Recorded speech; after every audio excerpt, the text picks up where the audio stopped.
Hello, and welcome to my Follow the Leader presentation.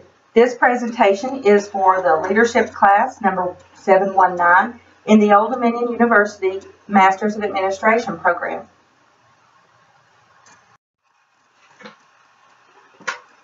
My name is Kelly Miller. I'm a native of Southwest Virginia. I'm a wife and a mother of one child.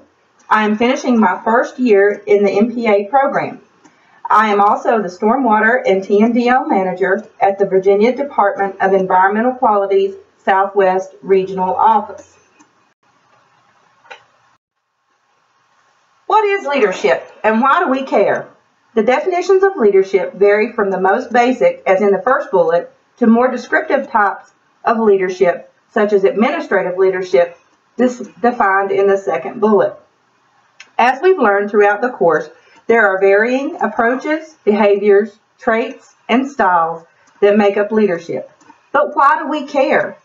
Because we want to be good leaders. We want to study famous leaders, leaders that we admire, so that we can imitate their positive leadership qualities. This course has given us definitions and pathways to do just that. The second definition of leadership is very applicable to leadership inside a public organization. This definition of leadership is the most descriptive of my admired leader. My chosen leader to discuss is Alan Newman, Regional Director of the Southwest Regional Office of the Virginia Department of Environmental Quality. Alan is a native of Southwest Virginia, a civil engineering graduate of Virginia Tech, and has spent his career working to improve water quality. Alan and I have worked together for over a decade, first in separate agencies when I was with the Virginia Department of Conservation and Recreation. Then, after Governor McDonnell merged the agencies in 2013, I became part of his management team. Alan began his career in 1977 with the State Water Control Board as a water permit writer. In 1986, Alan became the water permit manager. In 1993, 4 agencies were merged to create the Virginia Department of Environmental Quality. In 2012, Alan was promoted to Regional Director of the Southwest Regional Office. As I said, Alan began his career in 1977. The Clean Water Act had just brought about new regulations limiting industrial waste discharges. As Alan sought to bring legacy polluters into compliance, he worked cooperatively with large companies who had never faced these type restrictions to achieve compliance. One of the major polluters was Allied Chemical Company, who had many factories and raw material mines across the nation. One of the largest in our region was a mine near Austensville, Virginia. This site was the largest and most caustic acid mine drainage area in the state. Alan worked with the company to install treatments which decreased the acidity and devastating effects on water quality in the New River. The top left picture is an old Allied chemical factory in Pennsylvania, shown as an example of the types of large-scale polluters typical in the beginning days of the Clean Water Act. The top right picture is the Allied Chemical acid mine drainage seep prior to treatment, and the bottom right corner is the same acid mine drainage seep after treatment but before revegetation. Now we come to describing Alan's leadership behaviors, skills, and traits. The Van Wart text gives us a list of 10 important traits for a leader in a public setting. I gave this list along with some background information to Alan for him to rank. I asked Alan to rank these traits as those most important to his leadership or that he admired in other leaders.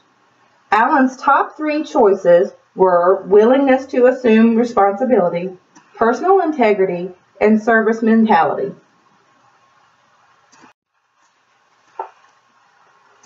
A willingness to assume responsibility is a personality trait and is defined by knowing how and when to use authority, being willing to accept duties, and being accountable for your actions.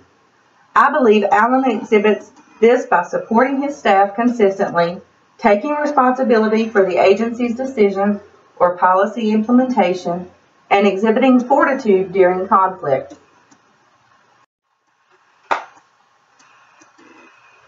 Personal integrity is characterized by honesty, fairness, trustworthiness, transparency, and inclusiveness. Personal integrity is the composite of a person's ethics, which are made up from a person's values, principles, and character.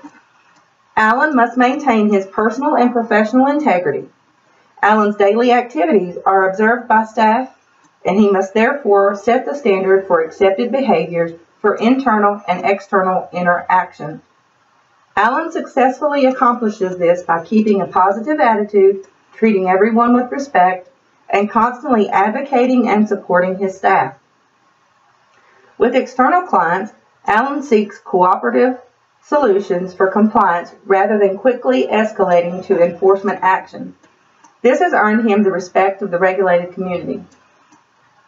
Alan willingly discusses his actions before they are implemented. He is transparent and inclusive both with his management team and staff. He is open with his decision-making and encourages feedback at all levels. Alan routinely shares information with staff from high-level leadership meetings, discusses staffing decisions, legislative initiatives, and service expectations. I have a bit more about public service mentality and public service motivation later in the presentation, but for now, as a leader of a public service organization, Alan keeps his duty to the public and the environment of Virginia at the forefront of his decisions. He maintains the law but takes a cooperative approach.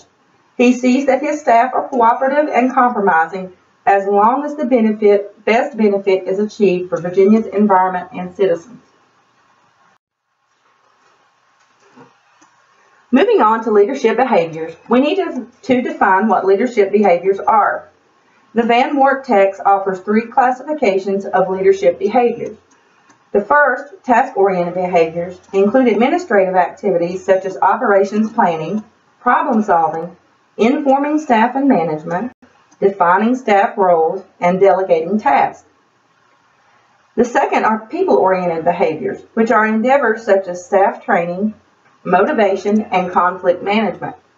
The last is organizational behaviors, collaborating with outside organizations, monitoring the environment, long-term strategic planning, and decision-making are organizational behaviors a leader must display in order to ensure the organization remains current with changing times, associated with appropriate partners, and relied upon for important decisions. To me, task-oriented behaviors are routine things that must be done. Maybe administrative, maybe reporting, maybe scheduling. As a task-oriented behavior, Alan oversees the day-to-day operations of the regional office. Alan makes decisions for regional office operations, goal setting, communicating, and assisting managers with their programmatic needs. This includes everything from scheduling and ensuring staff coverage over the regional territory. We may assume that this behavior is understood as a leader has risen to a position of authority, but not necessarily. The leader must be willing to deal with the mundane, everyday needs. Ignoring task-oriented behaviors can result in chaos and misinformation. Most of Alan's work is dedicated to people-oriented behaviors such as motivation and decision-making. Motivation is fulfilling an internal need that directs behaviors toward achieving a goal. Motivation is especially important in a public service organization like the Department of Environmental Quality. More often than not, external options for providing staff with extrinsic motivations such as raises, bonuses, and additional paid leave is limited by policies and budget restraints. This leaves the public leader looking for ways to provide intrinsic motivations. A leader must be able to sense motivational factors in their followers and find ways to keep fueling those internal needs. Dr. James Perry has closely examined motivations inside public organizations, coining the phrase public service motivation. In his attempt to quantify what motivates public servants, Perry categorized internal public service motivation into values such as compassion, commitment to public interest, and self-sacrifice. Alan, as the leader of a local state agency office, must cultivate these top internal motivations. Beyond the occasional opportunity to affect salaries, Alan constantly looks for ways to provide other motivations. Alan is often sparing with praise, but is genuine when praise is given. Alan selflessly promotes the accomplishments of his followers and quickly assigns credit in a public setting to other team members. When budgeting and looking for opportunities to improve staff capacity, Alan supports training, cross-training, and giving staff the opportunity to take leadership roles with special projects. This builds follower confidence and helps satisfy their internal motivation for recognition and status.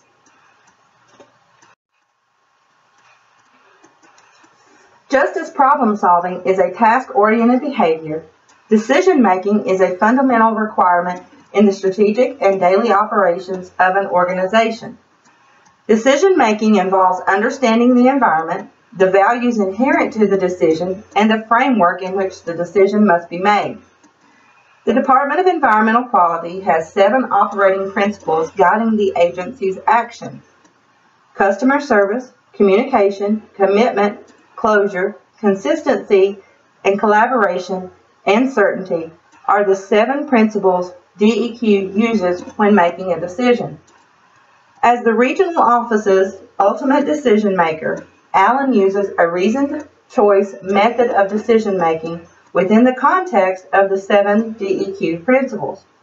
The reasoned choice model of decision making involves identifying the problem, analysis, generating alternatives, making a choice, implementing the decision, and monitoring the outcome.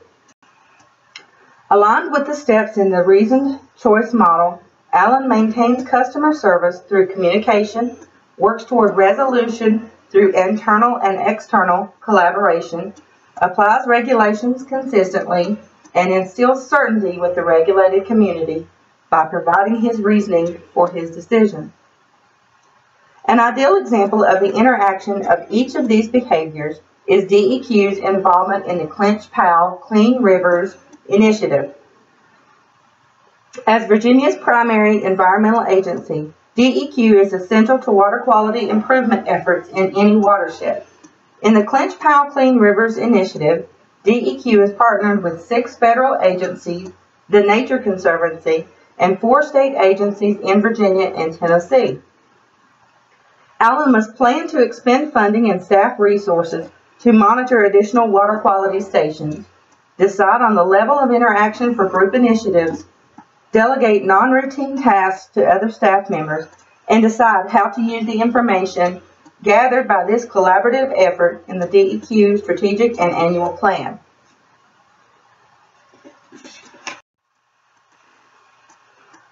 A leader must possess adequate to extraordinary skills in order to maintain and continue in their position.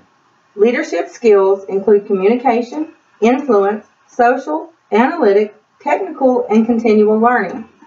A leader should excel in most skills, but can compensate for others if they are lacking. Knowing how to capitalize on the mastered skills and sharing leadership to balance any inadequacies may help the leader maintain a strong position and build followership.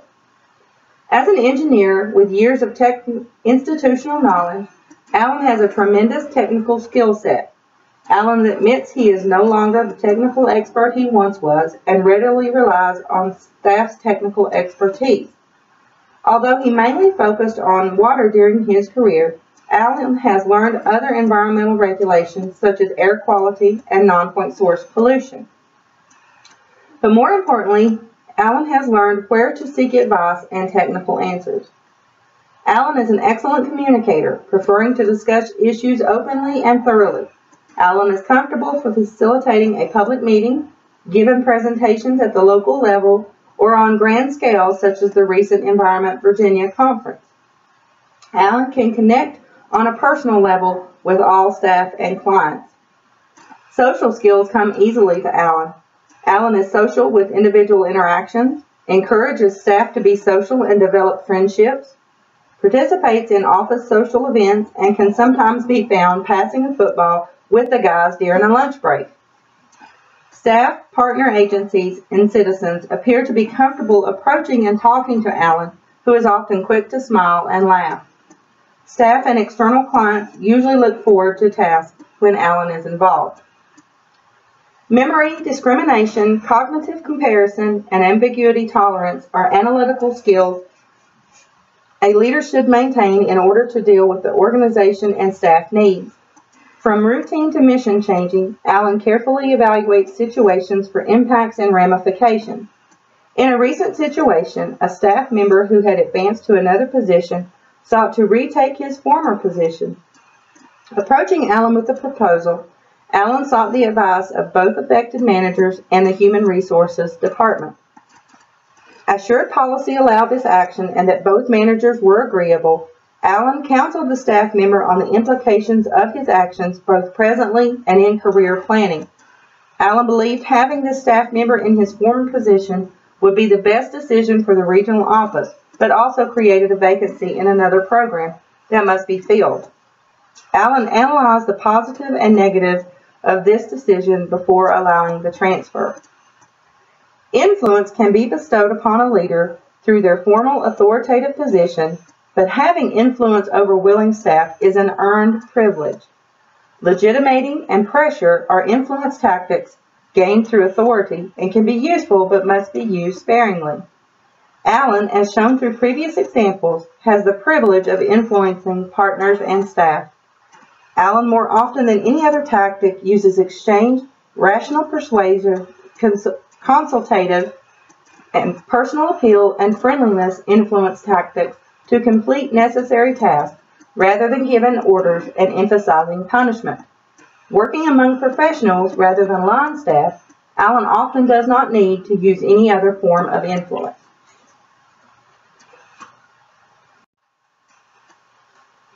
Discussing Allen Newman's traits, behaviors, skills, and examples culminates into labeling his leadership style. However, multiple leadership styles could be assigned to Allen's leadership. In the most fundamental sense, Allen is a formal leader with designated authority, exhibiting situational leadership as needed. Allen's daily demands dictate he use directive approaches to simple situations like scheduling. He coaches new staff or newly promoted staff. He is supportive of tenured staff and relies on their technical expertise. He delegates tasks appropriately. Examining Allen's intent and motivation, an ethics or value-based approach describes Allen as a spiritual leader.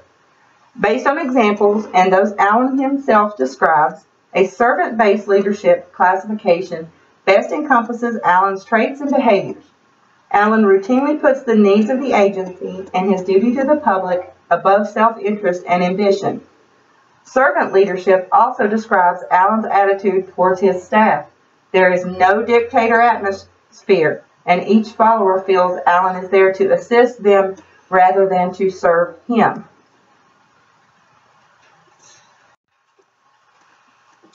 Ultimately, Allen's leadership is truly best described as super leadership. Super leadership is a combined distributive approach characterized by being supportive, empowering through trust and delegation, and shared leadership. Criticisms of super leadership contend that super leadership can only exist in a perfect situation. Nonetheless, as evidenced through examples, Allen displays all elements of super leadership.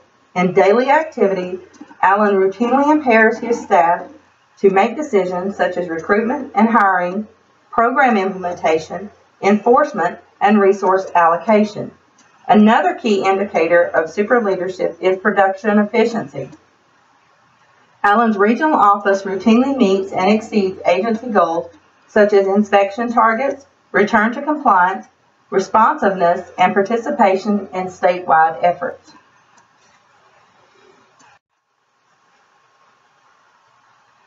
When discussing a historical famous leader in an interview with Allen, Allen proclaimed President Abraham Lincoln as one of his admired leaders. Allen admired Lincoln's leadership through the Civil War and the crisis circumstances Lincoln constantly battled. Allen related to Lincoln's recognition that he was not a technical expert or knew everything about running the country or a war, but he relied on others to be experts. Lincoln was not always sure of his actions, but followed his heart and was persistent. Lincoln communicated with passion and honesty. Like Lincoln, Allen displays these same qualities on a smaller scale. An effective public leader must create and build partnerships, relationships, followership, and confidence. In a public agency with restrictions and policies, an effective leader must appeal to staff's inner motivations and lead through example. As shown through the examples and behaviors, it is clear Mr. Newman has successfully accomplished this feat. He is a super leader, a servant leader, and has the respect of his staff. This concludes my presentation. Thank you.